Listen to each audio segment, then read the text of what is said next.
Bonjour à tous, c'est Arthur et bienvenue sur la chaîne de Cryptavenir. Aujourd'hui, je vais vous présenter une méthode en 3 étapes clés afin de dépasser 99% des investisseurs. C'est en quelque sorte un guide complet pour réussir dans la crypto. Donc restez bien jusqu'à la fin car vous allez apprendre des choses qui vont complètement exploser vos performances d'investissement. Mais avant de commencer, je vous invite à liker la vidéo et à vous abonner en activant la cloche des notifications. Ça permet vraiment de soutenir la chaîne et ça m'incite à continuer à vous proposer des contenus, donc c'est gagnant-gagnant. Merci beaucoup à tous ceux qui le feront. Étape numéro 1. Être dans la bonne catégorie d'investisseurs. Bon, c'est facile à dire, mais comment on fait? Donc déjà, ce qu'il faut comprendre, c'est qu'il y a 3 catégories d'investisseurs. Les premiers, c'est ceux qui pensent que les cycles sont tous exactement identiques. Donc, bull run, bear market, halving, bull run, etc. Et donc c'est plutôt une vision fixe où on pense que tout va se répéter exactement de la même manière. D'une certaine manière, c'est pas totalement faux, parce que historiquement, on a vraiment des grandes similitudes entre tous les cycles précédents. Mais c'est simpliste comme analyse, parce qu'il y a quand même énormément de petites variations, notamment à court et moyen terme, où les cycles ne sont pas exactement similaires. Exemple qu'on vient d'avoir, c'est que lors de ce cycle, le BTC a dépassé son ATH avant le halving. Donc c'est vraiment quelque chose qui montre encore une fois que tous les cycles vont varier. Deuxième catégorie d'investisseurs, ceux qui pensent que tous les cycles seront différents. Donc là c'est encore une autre version, c'est l'opposé. C'est ces mêmes investisseurs qu'on entend dire le bull run n'arrivera plus jamais, les cycles n'existent plus. C'est eux aussi qui ont inventé la notion de super cycle. On entend lors des bull runs et des hausses, c'est notamment à mon avis un moyen pour eux de justifier le fait qu'ils n'ont pas de cible, qu'ils sont guidés par leurs émotions. Je vous invite à vraiment éviter de tomber dans cette catégorie d'investisseurs parce que c'est vraiment des investisseurs qui sont guidés par leurs émotions. Et troisième catégorie, qui est la plus intéressante, c'est ceux qui acceptent de dire que les cycles sont similaires au long terme, mais qu'à court et à moyen terme, il va y avoir des grandes variations temporelles et de performance par divers facteurs. Et donc, c'est, à mon avis, ce qu'il faut faire. C'est la vision qu'il faut avoir. C'est impossible de prévoir ce qui va se passer, donc on s'adapte au mouvement. Et pour comprendre les différences entre ces types d'acteurs, je vais illustrer avec l'exemple des ETF, parce que c'est extrêmement parlant. On va aller regarder ça directement. Donc on avait le scénario de l'ETF Bitcoin. Donc on avait une grande phase de latéralisation ici, puis on a eu la première rumeur, le 16 octobre 2023.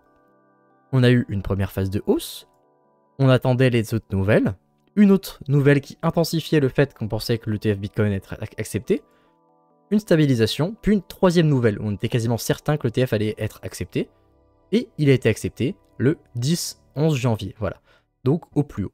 Et ensuite, il y a eu un sell the news, donc 22% de retracement. Mais qu'est-ce qui s'est passé fondamentalement? Il y a eu des rumeurs où on a le Bitcoin qui a quasiment fait x2, puis un sell the news avec 20% de retracement. Et maintenant, ce qui est intéressant d'aller faire, c'est d'aller regarder qu'est-ce qui s'est passé fondamentalement. Qui a acheté cette hausse? Qui a vendu le retracement? Donc, ce qu'on peut regarder, c'est l'activité des planctons. On a les planctons, c'est les tout petits investisseurs qui ont moins de 0,1 Bitcoin. Donc, la majorité des investisseurs particuliers. On voit qu'ils ont vendu et qu'ils ont mis du temps à comprendre que les prix allaient remonter. Ils ont commencé à réaccumuler alors qu'il y avait quasiment eu 50% de hausse déjà. Et ensuite, ils ont majoritairement acheté lors de la dernière phase où les prix étaient déjà extrêmement montés. Et notamment, ils ont beaucoup acheté entre 42 000 et 46 000. Ensuite, le Bitcoin a été accepté en bourse et il y a eu un retracement de 22%.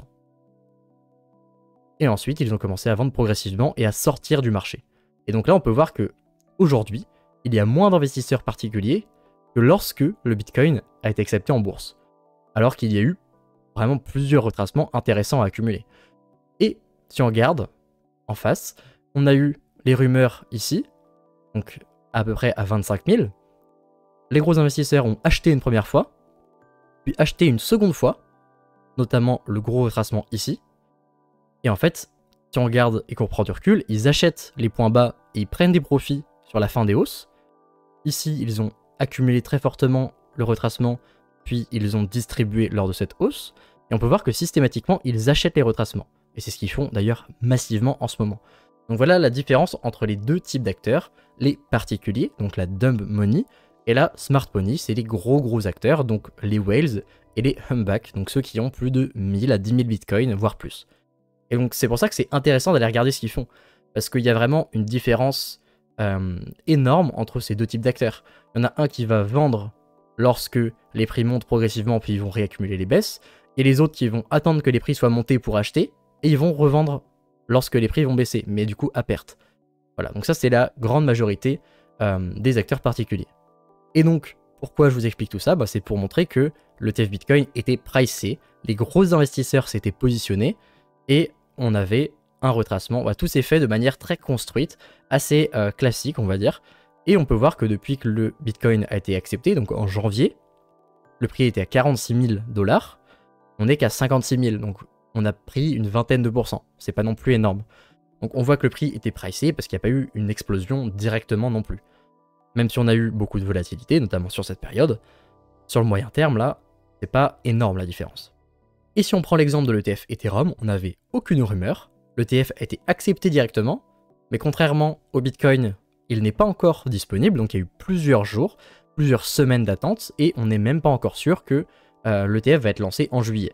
Même si il y a beaucoup de rumeurs qui pensent que c'est fin juillet, peut-être début août, mais ça va être au courant de l'été. Et donc, fondamentalement, depuis que l'ETF Ethereum a été accepté, on a juste perdu 5%. Donc là, l'ETF n'est pas du tout pricé. On parle peut-être de dizaines de milliards de dollars qui vont entrer d'un coup dans le marché, et le marché n'est pas du tout en train d'exploser. Donc là, on va voir pourquoi. On peut voir sur le Bitcoin, c'est que les investisseurs massifs, donc qui ont beaucoup de crypto, accumulent énormément, et on peut légitimement se dire qu'ils doivent faire exactement la même chose sur Ethereum. Et du coup, on peut voir que les petits investisseurs n'achètent pas de Bitcoin, donc on peut se dire qu'ils n'achètent pas de manière générale des crypto-monnaies et donc pas d'Ethereum non plus. Donc ce qui est en train de se passer, c'est que les mains fortes sont en train d'accumuler massivement avant le lancement des ETF Ethereum. Et donc c'est là où vous pouvez faire comme les gros investisseurs. On est certainement dans des phases de prix très basses qui ne vont pas durer longtemps, parce que dès que l'ETF va être accepté, contrairement au Bitcoin où il y a eu un sell the news, je pense qu'on va avoir un buy the news puisqu'il n'est pas du tout pricé. Il n'y a aucune raison fondamentale que le prix d'un Ethereum baisse alors qu'on a certainement un ETF qui va arriver. Il y a beaucoup plus de valeur pour un Ethereum d'avoir un ETF que de ne pas en avoir, donc il n'y a aucune justification à la baisse des prix, si ce n'est la baisse d'intérêt des particuliers. Donc voilà les deux types d'acteurs. C'est là qu'on voit vraiment la différence entre les deux types d'investisseurs. Et donc ce que je vous invite à faire, c'est de suivre ce que font les très très gros acteurs, comprendre la psychologie des plus petits acteurs afin de choisir votre catégorie. Bon, je vous invite, comme vous l'avez compris, à faire comme les investisseurs qui ont le plus d'argent et qui font bouger le marché. Ce qui me fait dire, en plus que ce scénario se valide, c'est que là on a beaucoup de liquidations, notamment sur Ethereum, donc en fait le prix va pousser très très fort vers le bas pour aller chasser toutes les personnes en longue avant d'aller continuer sa hausse. Donc voilà, ça c'est vraiment une phase assez classique de réaccumulation, on va dire. Et de la même manière, deuxième indicateur, si on regarde sur l'open interest, le ratio entre les options et les futures, généralement, on a vraiment des grosses baisses, on n'a plus du tout d'intérêt juste avant les explosions. Donc là, fin 2020, c'était juste avant le bull run de 2021, ici, et on revoit une énorme baisse, un effondrement de cet intérêt. Donc voilà, encore une fois, on voit une perte d'intérêt des particuliers. Deuxième étape, optimiser sa psychologie. Donc ça, c'est peut-être le point qui va vous démarquer le plus de tous les autres investisseurs. Et là, on a plusieurs méthodes pour optimiser sa psychologie. On peut faire quelque chose qui est de ne plus regarder YouTube, Twitter, Discord par exemple, si les titres émettent des émotions très fortes, soit positives, soit négatives. Donc ne pas regarder une vidéo si le titre promet un x50, un x100, un x1000. Ne pas regarder des vidéos si elles vendent du rêve, si elles sont dramatistes. Si vous voyez un titre qui promet un x100 où tout va s'effondrer, c'est la fin des cryptos, etc. Ça sert à rien d'aller occuper votre esprit avec ce type de vidéo qui n'est fondamentalement pas basé sur des chiffres, mais sur des avis, sur des émotions, etc. Et c'est extrêmement néfaste pour votre stratégie d'investissement et pour vos investissements de manière générale. Deuxième point, ça c'est vraiment quelque chose qui a changé énormément mes performances, c'est sous-estimer à quel point ça fait des différences folles, c'est de réfléchir comment vous passez vos ordres. Si vous investissez sur un ordinateur, ce que vous pouvez faire, c'est supprimer TradingView, CryptoBubble, toutes les applications de suivi, de crypto, etc. de votre téléphone. Comme ça, vous ne regardez les cours que si vous avez des ordres à passer. Vous jetez un petit coup d'œil de temps en temps, Si vous voyez que vous êtes sur des prix qui répondent à votre stratégie, si vous avez de l'argent à investir, si vous avez des liquidités, etc., dans ce cas-là, vous pouvez regarder les cours. Mais n'allez pas regarder les cours tous les matins, tous les soirs. Pour le coup, c'est quelque chose que j'ai fait. Vraiment, il y avait des moments où je regardais plusieurs fois par jour les investissements. C'est extrêmement néfaste. Et on s'en rend compte qu'une fois qu'on a arrêté de faire ça. Donc je vous invite vraiment, si vous investissez notamment sur ordinateur, à tout supprimer de votre téléphone. Et ça va être beaucoup plus facile pour vous de supporter les baisses, de supporter les hausses. Si on prend l'exemple du dernier gros crash qu'on a eu ici, personnellement, ma psychologie n'a pas du tout été impactée. Parce que c'était prévu dans ma stratégie, j'avais des ordres à passer, je les ai passés, j'ai tout suivi de manière mathématique et non de manière émotionnelle. Il faut laisser aucune place aux émotions. Et donc c'est en ça que ça va énormément aider. Troisième point, je viens d'en parler, se concentrer sur les chiffres et non sur les émotions. Ça sert à rien d'aller regarder l'évolution de votre portefeuille tout le temps. Suivez votre stratégie à la lettre. Lorsque vous prenez des positions, suivez le on-chain pour voir si ça répond à votre stratégie.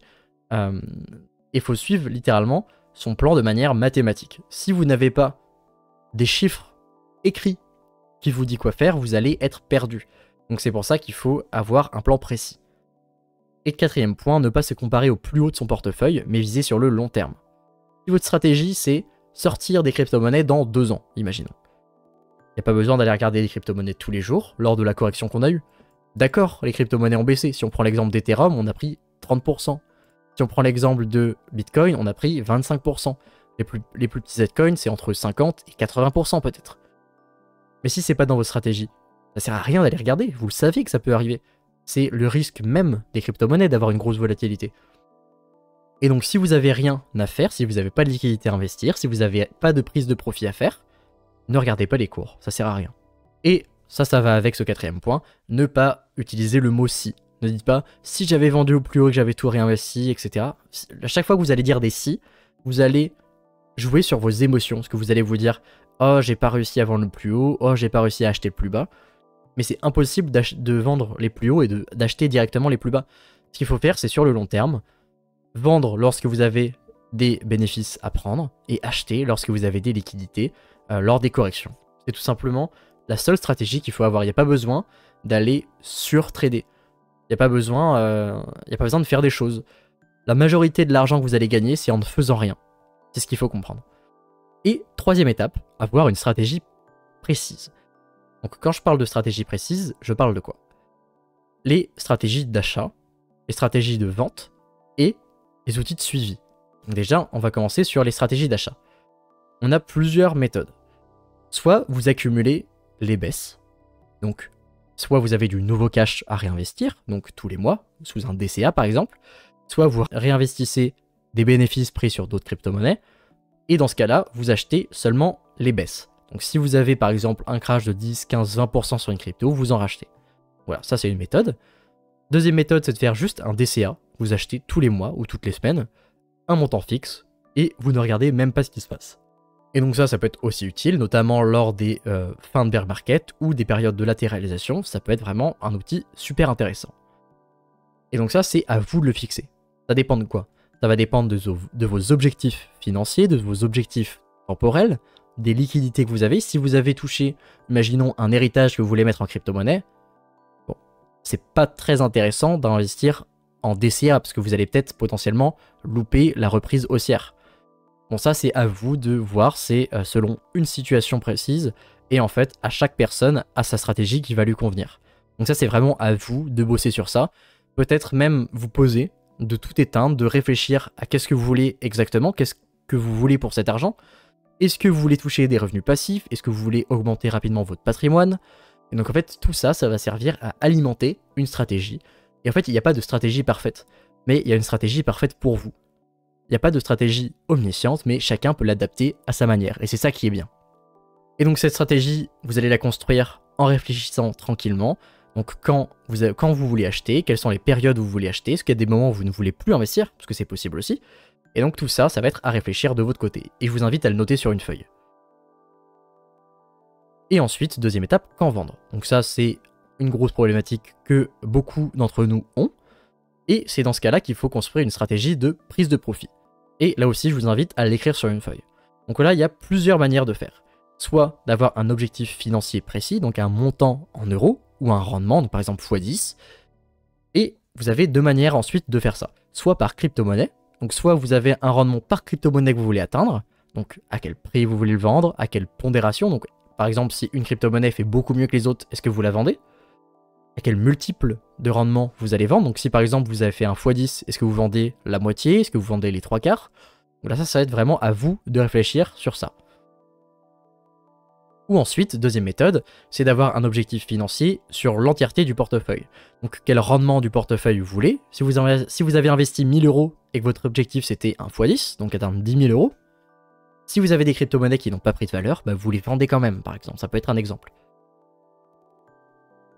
Et troisième point, c'est bien de vendre des crypto-monnaies, mais on les vend en quoi? Est-ce qu'on réinvestit les bénéfices, donc passer d'une crypto 1 à une crypto 2? Soit passer d'une crypto 1, donc assez risqué, à du Bitcoin pour la sécuriser, ou alors est-ce que vous voulez sortir des crypto-monnaies? Est-ce que vous voulez les sortir en euros, en dollars? Et donc ça va être vraiment à vous de voir. Et c'est aussi intéressant peut-être de passer par des stablecoins. Je vous invite à vous renseigner sur la fiscalité qui est beaucoup en train de changer sur les stablecoins, mais ça peut être un outil pour temporiser avec vos liquidités. Et donc pour construire cette stratégie, ça va être intéressant de la modifier petit à petit. Parce que lorsque vous commencez, votre analyse ne va pas être parfaite, vous allez faire des erreurs, etc. Et en fait, votre stratégie, vous allez la peaufiner petit à petit. Et en fait, c'est quelque chose qui va bouger avec le temps. Votre stratégie, elle va être variable. Mais ce qu'il ne faut pas varier, c'est vos objectifs de long terme. Si vous aviez prévu un x10 et que les prix atteignent votre x10, vous vendez. C'est pour ça qu'il ne faut pas tomber non plus dans une surmodification de votre stratégie. Il faut quand même garder les objectifs de long terme. Et troisième point, avoir des outils de suivi. Donc on peut avoir par exemple CoinGlass, donc c'est celui que je vous ai montré ici. Vous pouvez voir les flux de chacun des investissements par rapport au prix du Bitcoin par exemple. Donc là, vous avez les balances de chacun des acteurs, donc les tout petits acteurs jusqu'aux plus gros. Là, c'est en nombre de Bitcoin. Mais il y a énormément d'outils et d'indicateurs sur cette plateforme. Voilà, je vous mettrai dans tous les cas les liens en commentaire. Donc comme ça, vous pourrez aller regarder, vous les mettre en favori et vous les garder de côté lorsque vous avez des analyses à faire. Et deuxième outil, vous avez CoinGlass ici, et un deuxième outil avec des indicateurs. C'est un petit peu différent du premier, et là c'est plus sur de l'analyse on-chain, non pas des flux de détention comme Chain Exposed ici, mais plutôt des indicateurs assez poussés. Donc ça peut être intéressant de composer les deux. Et quatrième étape, c'est un bonus.